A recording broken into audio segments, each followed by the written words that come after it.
Nankör abi. Sizi de kanınıza belanı. Babamı öldürmek istedi. Ne bak? Vallahi görürüm. Farsda seçilmiş kaç katına şartları 5 bin dolarla alırsanlar. 2025-ci il oktyabrın 20-sində 102 mərkəzindən 14-cü polis şöbəsinə Maşlar qəsəbəsində bir nəfərin qəsdən öldürülməsi barədə məlumat verilib. Aparılmış ilkin araşdırma ilə məlum olub ki, 2009-cu il təvəllüdlü Yusif Quliyev ailə münaqişəsi zəminində mətbəx bıçağı ilə atalığı Emil Əliyevin bədəninin müxtəlif nahiyələrinə 4 dəfə zərbə vurub. Hadisədən sonra 102 mərkəzinə zəng edən qadın oğlunu qorumaq məqsədi ilə həmin şəxsin küçədən bıçaqlanmış vəziyyətdə gəldiyini bildirib. 21 oktyabr 2025-ci il tarixli baxış keçirilməsi protokolundan görünüb ki, hadisə Maşlar qəsəbəsi Daş Karxanası küçəsində yerləşən nömrəsiz fərdi evdə baş verib. Qonaq otağında döşəmədə üzü yuxarı uzanıqlı vəziyyətdə 1980-ci il təvəllüdlü Emil Əliyevin meyidi aşkar edilib. Sabunçu rayon prokurorluğunda Cinayət Məcəlləsinin 120.1-ci qəsdən adam öldürmə maddəsi ilə cinayət işi başlanılıb. Məhkəmə tibbi ekspertizasının rəyinə görə Emil Əliyevin ölümünə arteriyanın zədələnməsi nəticəsində baş vermiş kəskin xarici qan itirməsi səbəb olub. Qanında 0,74% qatılığında etil spirti aşkar edilib. İstintaqla müəyyən edilib ki, oktyabrın 20-si saat 20 radələrində 2009-cu il təvəllüdlü Yusif Quliyev anası Təxminə Abbasovanı atalığı Emil Əliyev tərəfindən döyüldüyünü görüb, işlətdiyi nalayiq ifadələrə dözmədiyi üçün mətbəxdən götürdüyü bıçağı belində gizlətib. Yaşca böyük olduğu üçün Emil Əliyevə gücü çatmayacağını düşünüb. Həmin şəxsin stulda arxası ona tərəf əyləşdiyini görüb. Yaxınlaşaraq sağ bazu və çiyin nahiyələrinə 4 dəfə zərbə vurub. Bu hərəkət ilə Yusif Quliyev zərər çəkmişi qəsdən öldürüb.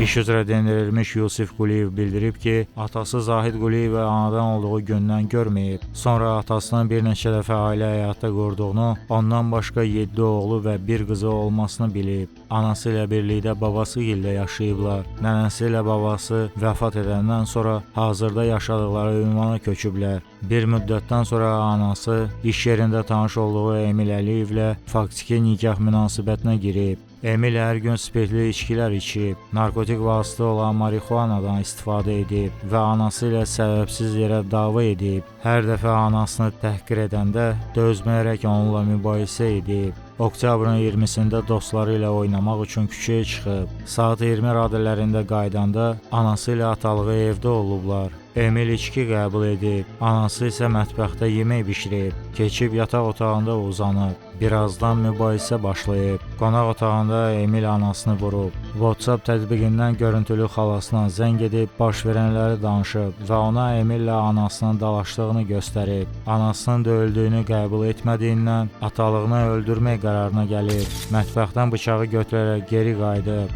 Həmin vaxt anası yerdə uzanıb. Emil qadına ayağı ilə zərbələr vurub. Üzərində bıçaq olmasına baxmayaraq onunla üzbəüz gəlməkdən qorxub. Emilin stulda arxası ona tərəf oturduğunu görüb fürsətdən istifadə edib. Yaxınlaşıb kürəyinə zərbələr endirib. Aldığı zərbələrdən bir qədər qapı tərəfə gedən atalığı yerə yıxılıb. Anası qışqıraraq nə etdiyini deyib. Dərhal əlindən bıçağı alıb. Anası Emilə tibbi yardım göstərməyə çalışıb. Birazdan onun nəfəsi kəsilib. Ağzı ilə gözləri açıq vəziyyətdə qalıb. Daha sonra anası 102 mərkəzinə zəng edərək Emilin küçədən bıçaqlanmış halda gəldiyini və evdə ölməsi barədə məlumat verib. Bundan sonra o velosipedini götürərək 14-cü şöbə əməkdaşlarının qarşısına çıxmaq üçün qəsəbədə yerləşən ticarət mərkəzinin yanına gedib. Evdə polis əməkdaşlarına anasının yalan məlumat verdiyini və Emili bıçaqlayıb öldürdüyünü bildirib. 25.005 60-33 nömrəli cinayət istintaq hərəkətləri ilə bağlı şübhəli şəxsin ifadənin yerində yoxlanması istintaq hərəkəti həyata keçirilir. İfadənin yerində yoxlanması istintaq hərəkətində iştirak edir deməli şübhəli şəxs Quliyev Yusif Zahidoğlu, qanun nümayəndəsi Abbasova Təxminə Təhməz qızı. Deməli Yusif Quliyev baş vermiş hadisə ilə bağlı ümumi qısa formada nəql edərdiniz, hansı formada baş verdi hadisə? Mən anamı döyürdü, mən də bıçaq vurmuşam, 2 zərbə. Harda baş verib hadisə? Baş verdiyi ortaqda da. Ünvan olaraq. Ünvan Daş çayxanası Sərovun arxası. Hansı ərazidə yerləşir? Daş çayxanasında. Hansı ərazidə ora? Daş çayxanası yeri. Ümumi. Ümumi Hansı deyirlər qəsəbədə yerləşir? Bakı. Yaşadığınız ünvan necə gedir? Daş çayxanası deyirlər bizə. Həmən ünvanı göstərə bilərsən bizə? Bəli. Baş vermiş hadisəni geniş formada təsvir edə bilərsən? Baş vermiş hadisə ilə bağlı, yeri ilə bağlı nə deyə bilərsən? Saat 9-da Hansı Aha, nəyə gəldi? Buyur göstər. Aha, gəldi. Getdim otağıma, uzandım biraz. Evdə kim var idi? Evdə anamla ögey atam var. Atanın adı, ölçü atanın adı nədir? Emin, Familyası? Əliyev. Hansı ilk olarak hara daxil oldu? İlk olur mən getdim evə. Buyur göstər. Gəl.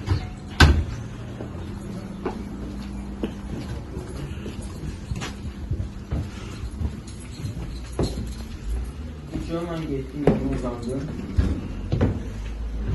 Uzandım. Haradaydılar? Anam uzanmıştı, atam da oturmuştu buraya içsin. Bəli.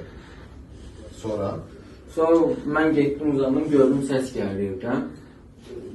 Yemək yiyəcəkdim, yemədim. Gəldim oturdum buraya, onu da götürdüm, sərdim ki soyulmasın. Oturdum burada, bunlara baxdım ki dava eləməsin. Gördüm ki başladılar anamı incitməyə. Deyirdi gedəm atam gəl, incirdi anamı, saçından tutub təqiyizat atıldı. Anam axıda durdu, dava edilər, bu da. Mən getdim olar, zəng gəldim xalama ki, qorxuram, sənə zəng gəlmişəm ki, bax gönül inirlər, dava edir. Xalam deyir ki... Hansı formada zəng elədi? Ağlamaq formasında, ağlayırdı. Yox, mobil zəng, görüntülü. Yəni, mobil zəng, görsətdim. WhatsApp üzərindən? Bəli. Xalam dedi, vay, evdə oturun, gələrdim yanına. Dedim, yoxsa evdə. Sonra gəldim, gördüm, oturmuşdu. Anam uzanıb, təzə çıxmışdı hamamdan, üzülü saydı. Uzanmışdı, orada incirirdi anamı, saçından tutub dağıtırdı, təpilliydi. O stəkanı vururdu başına ki, du ayağa, dava axtardı. Anam durdu ayağa, başladı bir-birini qırmağa. Mən də qorxdum, getdim otağıma, yandım orada. Zəng gəldim dayıma, xalama, bacıma zəng gəldim ki, qorxuram ki, yanımda kimsədən danışım ki, dedim ki, qorxmayın. Danışdım, xalama zəng gəldim, xalamla danışdım, adboy verdim. Bu mən çıxdım buradan belə, getdim mən pamoyum, onlar bir-birini qırırdı. Getdim kuxnaya. Göstərsənəm. Buyurun. Gəldim, buradan bıçaq götürdüm. Hardan götürdünüz? Buradan bıçaq götürdüm, qoydum burama. Getdim düz otağa. Bıçağın əlamətləri barədə nə deyə bilərsən? Bıçaq əlaməti nətər? Dəstəyi nərəkdə idi? Dəstəyi kaç rəngində idi, dəmiri də o zəngində idi. Aydındır. Götürdün, hara qoydun? Götürdüm bıçağı, qoydum buraya, getdim otağa. Yəni getdim buradan düz otağa. Getdim belə otağıma.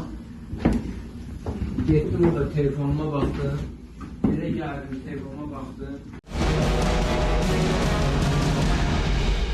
Saat neçə idi? Saat onun yası belə. Onun yası idi. Gətirdim buradan qırırdı. Mən də bıçağı burada dayanmışdım xalanın yanında. Bıçağı ölmüşdüm. Burada stol belə idi, belə oturmuşdum. Kim? Belə oturmuşdum. Ana hardaydı? Anam da o idi. İçəri vururdu. Mən də o moment bıçağı çatdım, 2-3 dəfə vurdum bədəninə. Ondan sonra qasa getdi var. Bıçaq hansı əlində tutmuşdun? Bu əlində. Hansı əlində? Sağ. Sağ əlində tutmuşdun. Bəli. Sən onu zərbə indirərkən o səni görürdü? Yox. Anidən vurdu? Hə. Arxadan. Vurandan sonra anan gördü? Sən ona zərbə indirərkən anan gördü? Qışqırdı, anam gördü, aldı əlimdən bıçağı, harası bilməm. Zərbə indirməmişdən qabaq üzərindəki bıçağı anan gördü? Yox. Zərbə indirəndən sonra nə baş verdi? Zərbə enində kimi qışqıra getdi var. Biraz belə əyri aşağı tutun qanı versən, getdi var, orada uzandı. Belə uzandı yerə. Orada da qırmızı palaz vardı, uzandı var. Sonra başladı ağrıda. Anam götürdü, yordu. elədi ki, dayansın qanı, amma dayanmadı qanı. Sonra qoydu, Sən haradaydın həmin vaxt? mən o otağımda dayanmışdım. Çöməkli göstərirdin? Yo, mən qorxmuşdum, daşdım otağa. Bıçağı neynədin? Bıçağı anam orada atdı, halsa bilmədim nə onda. Aydındır. Hə. Sonra nə baş verdi? Hə, uzanmışdı bu da, anam ona dəsmalzad, ağrıydı onun üçün, dəsmalzad elədi, təmizlədi elədi, yer bütün qanlı. Sonra yerini uzandırdı, hə, su zat verdi anam ona. Beldiğin zaten bütün yer qanlıydı, hər yer qanlıydı. Bütün yer qanlıydı, hə. Anam ona su verdi, gördüm da səsi gəlir, mən gəldim ona su verdim. Sonra sakitcə uzandı yerinə, mən getdim o, mən deməyim ki, səsi gəlmir. Anam deyib ki, bəlkə ölüb, yox, ölənməz, axı səsi gəlmir. Gördüm, nəfəs almır. Qap bumbuzdur, əlimi vurdum bumbuz. Anama dedim, anam eski, getdim anamı dozudum yuxudan, anam dedim, gəl gör bu ölüb deyəsən, bu bumbuzdur bədəni. Anam gəldi, gördü, ağladı, elədi. Sonra baş verdi? Sonra mən qorxdum, getdim otağa, oturdum deyə bu yerdə. Bəli. Belə oturdum, başladım ağlama, əllərim titriyim, ayağım, hər yerim titriyirdi, ağrıyırdım. Anam dedi ki, dedim, psixologun zəng elək, dedi, yox. Qorxmuşum. Sonra mən dedim ki, mən polisə zəng elək, bilsinlər ki, vurmuşam da, heç də olmaz da. Zəng elək, götürdüm o telefonla, polisə zəng elək, 102-dən. Polis gəldi, mən də məcbətimi getdim, götürdüm, bayra dedim, məcbəti olardı. Məcbətimi götürdüm, çıxdım bayra, qoydum, əlini apardım, bu yerdə uzanmışdı həmin o. Götürdüm mecburi, çıxdım, oturdum, çıxdım bayra ki, çıxım gedim polislərin dalımıza. Mindim mecburi, anama dedim ki, gəl qapını öt. Getdim mən polislərin dalımıza, polisin getdim. Maşlarımın qabağından götürdüm. Sonra bir anda polislərin gəlir ki, Sərdoğlu'nun qabağında gözləyirəm. İşıqları da gördüm, post patrol. Getdim, onu da götürdüm, ikisi de dalımıza gəldi, dayandı. Sonra neçə polis gəldi, bir-iki dənə maşın polis gəldi, sonra bütün hamısı gəldi. Ondan sonra mən burada oturmuşdum, qorxurdum. Sonra çıxdım, oturdum bayra, mənə qoymadılar, dedi, sən girmə içəri. Sən məndən soruşur da kim o, neyini, mən deyəm, bıçaqlayıb gəlib evə yanından. Anam öyrətmişdi mənə, yanından deyib ki, bıçaq zat, yanından deyib ki, tutulmasın. Mən də dözmədim, ağıda əmi gəldi dedi ki, düzgün danış, əmi vallahi billahi düzgün danışacam. Getdim içəri, dayı mənim maşına otuzdular birdən. Sonra dayı açdı qapını ki, gəl mənim düzgün danış. Dayı git düzgün danış, kim vurub, sən vurmuşsun, yoxsa anamı, deyəm mən vurmuşam. Anam deyib, Aydındır, etiraf elədin ki, mən vurmuşam. Sən vurmuşsan. Bir suallar verəcəm, cavab ver. Hadisə nə vaxt baş verdi? Hadisə onun yazısı. Ay, tarixi neçəydi? Tarix 20. Oktyabrın 20-si.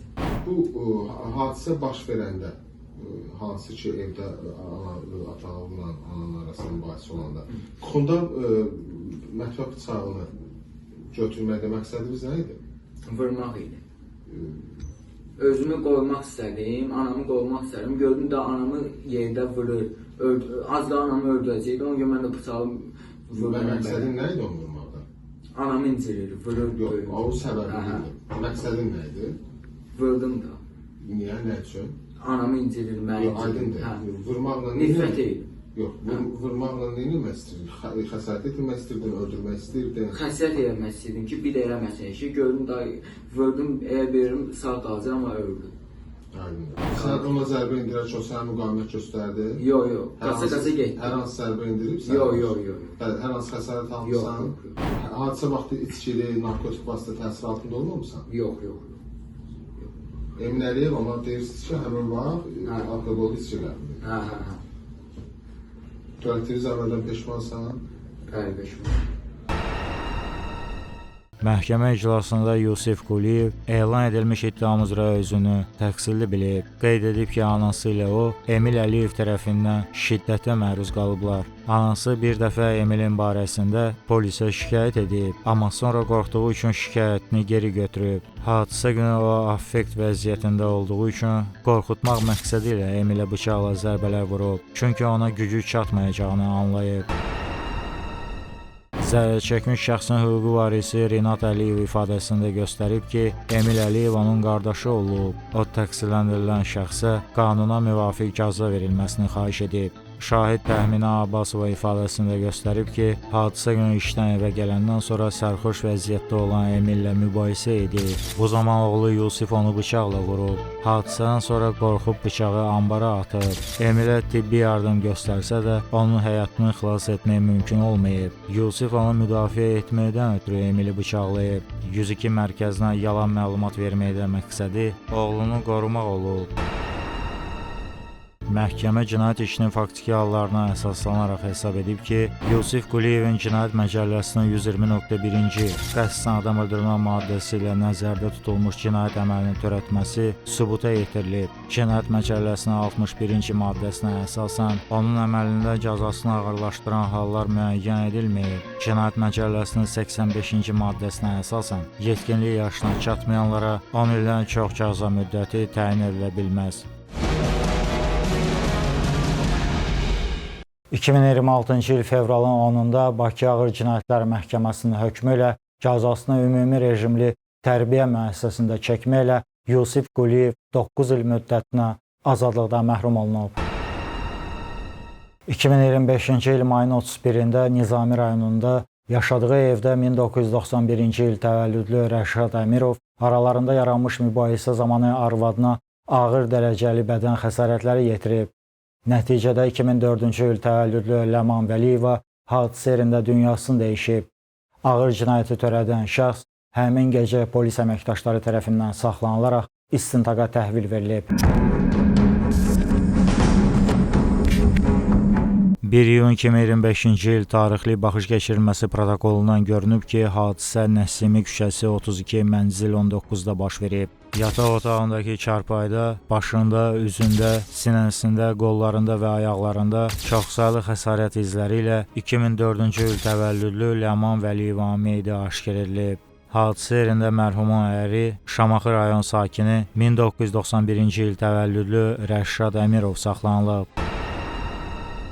Dünən gəlmişəm, gecə deyir, eşidib qonşular, üzbəyüzləri yuxarı. Hamı ki, qız kömək eləyin deyir. Kömək eləyin, kömək eləyin, kömək eləyin. Sonra səsi kəsildi, qavqaşıq sındı elədi.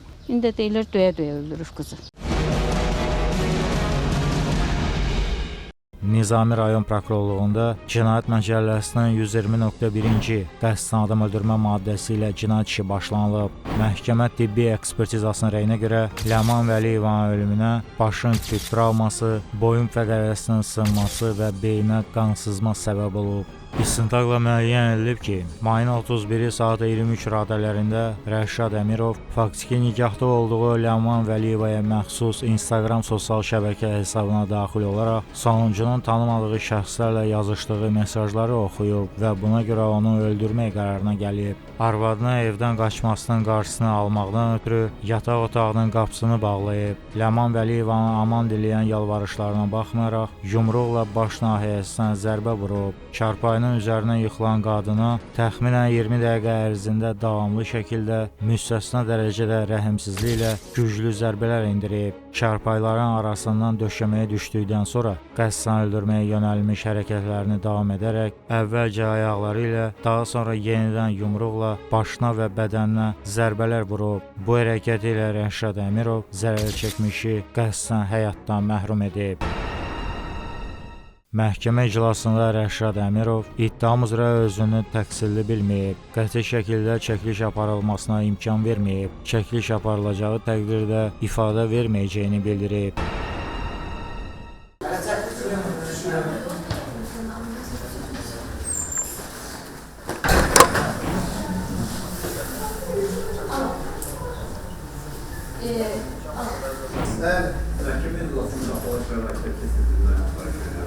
Görüntüyle bağlı işte çekilişler. Açtırma çekilişler.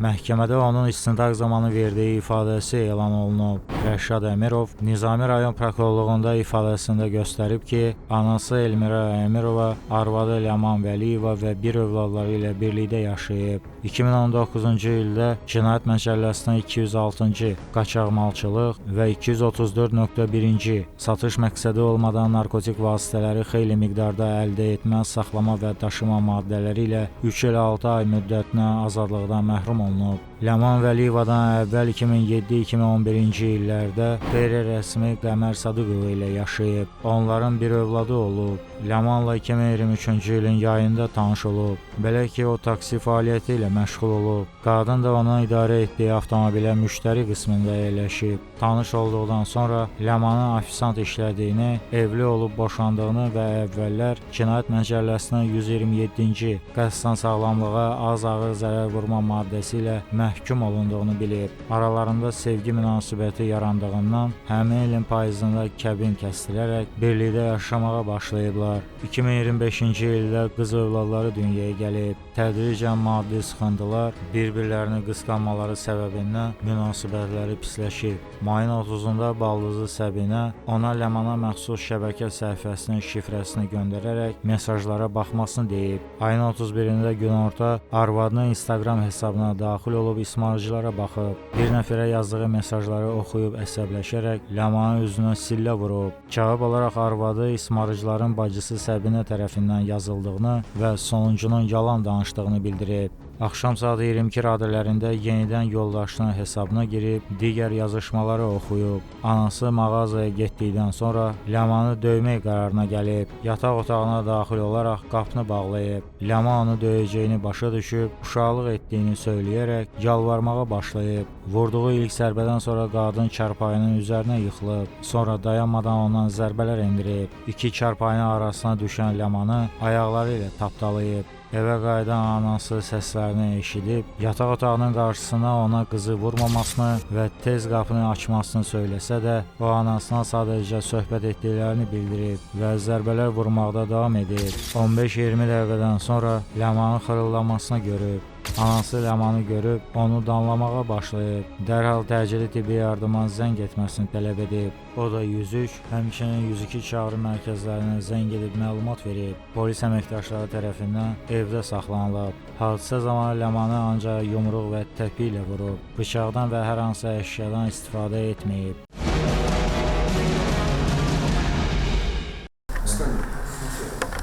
Sizi çəkmək. Yox, niyə?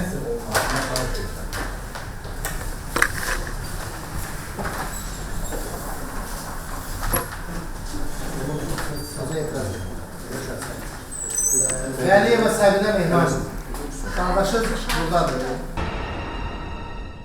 Məhkəmənin qərarı ilə mərhumun qardaşı Nihad Vəliyev hüquqi varis qismində tanınıb. Səbinə Vəliyevanın hüquqi varis qismində iştirakına xitam verilib. Səbinə Vəliyevanın istintaq zamanı verdiyi ifadəsindən məlum olub ki, o Ağstafa rayonunun Dağkəsəmənli kəndində anadan olub. Son vaxtlar sevgi münasibətində olduğu Bəhram Quluzadə ilə Masazır qəsəbəsində kirayədə yaşayıb. Atası 2019-cu ildə vəfat edib. Anası təxminən 3 ay olar ki, balaca qardaşı Nihadla birlikdə Türkiyə Respublikasına köçüb. Bacısı Ləman 2021-ci ildə ailə qurandan sonra Bakıda yaşayıb. Əri ilə ayrılandan sonra müxtəlif restoranlarda ofisant işləyib. 2023-cü ildə söhbət edən zaman bacısı Rəşad Əmirovla ailə həyatı qurduğunu və Nizami rayonunda yaşadığını deyib. Ləman ona Rəşadın namaz qıldığını, sərbəstliyinə çox qarışdığını bildirib. Son 2 ay ərzində telefonla danışanda Ləman Rəşadın onu vurduğunu, aralarında mübahisələr yarandığını deyib. Mayın 27-sində Rəşad zəng edib onu söyərək arvadını pis yola çəkdiyini və bir daha görüşməmələrini bildirib. Həmin vaxt ərinin yanında olan Ləman da onu söyüb. Əsəbləşib Rəşada WhatsApp vasitəsilə yazaraq Ləmanı heç nəyə məcbur etmədiyini və bacısına ondan gizli Instagram şəbəkəsindən istifadə etdiyini deyib. Qəzəblənən Rəşad onunla yaşayan Bəhram Quluzadənin mobil nömrəsini istəyib. O da Rəşada ayın 21-də restoranda çəkilən foto şəkilləri, sonra Ləmanın Instagram şəbəkəsindəki yazışmalarını, şəkillərini göndərib. İyunun 1-də Rəşadın Ləmanı döyüb öldürdüyünü bilib. Şahid Əkbər Aslanov və Cavid Babayevin verdikləri ifadələrə əsasən Ləman Vəliyeva ilə arabir sosial şəbəkədə yazışıb, hal-əhval tutublar. Heç vaxt görüşməyiblər və aralarında hər hansı münasibət olmayıb. Məhkəmə narkoloji ekspertizasının rəyindən görünüb ki, müayinə zamanı Rəşad Əmirovda narkotik vasitələrdən istifadə etmə halları müəyyən edilməyib. 2020-ci ildən onun narkoloji mərkəzdə qeydiyyatda olması məlum olub. Məhkəmə qənaətə gəlib ki, istintaq orqanı tərəfindən Rəşad Əmirovun əməli Cinayət Məcəlləsinin 120.2.4-cü xüsusi amansızlıqla qəsdən adam öldürmə maddəsi ilə düzgün tövsif olunub. Ona həmin maddənin sanksiyası həddində azadlıqdan məhrum etmə növündə cəza təyin edilməlidir. 2025-ci il dekabrın 8-də Bakı Ağır Cinayətlər Məhkəməsinin hökmü ilə cəzasını ciddi rejimli cəza çəkmə müəssisəsində çəkməklə Rəşad Əmirov 17 il müddətinə azadlıqdan məhrum olunub. 5000 qanun olursa,